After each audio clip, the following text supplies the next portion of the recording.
and beauty in a weirdly charming adaptation of an underground comic book hit.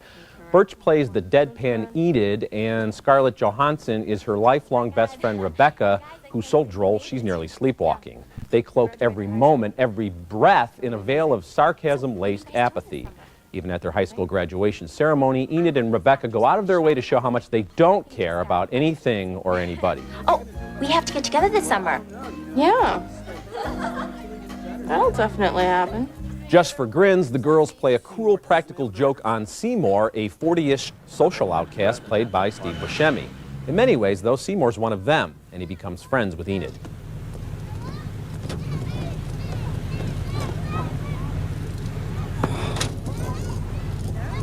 What, are we in slow motion here? Come on, what are you, hypnotized? Have some more kids, why don't you? Now, at times I thought Ghost World faltered. I thought the art teacher played by Ileana Douglas and the wimpy dad played by Bob Balaban were too broadly written and played. But I was impressed by this movie's honest, layered portrayal of the girls and of Enid's inappropriate yet understandable relationship with Seymour.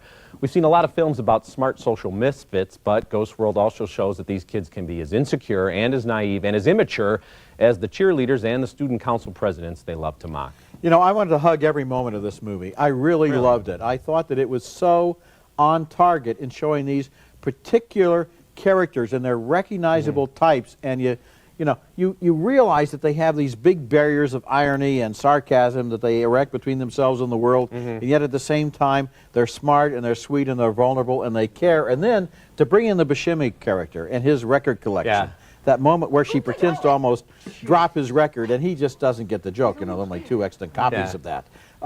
This is a magical movie. Well, I don't want to argue against it because I do like it, but I do think, as I said, you know, the dad character and the stuff with him and the relationship with Terry Garr Douglas, didn't work. though, I like. I didn't think. I think she's because haven't you met art teachers like that or teachers like that? I've seen art teachers like that in sitcom Everything sketches. has to have the socially improving message. Yeah, that part kind of I thought it kind of lost track. But again, I don't want to argue too much against this movie because I agree with you that its portrayal, especially of these young girls, is really, really well done. Okay, coming up later in the show, a pleasure trip turns deadly in Jurassic Park 3.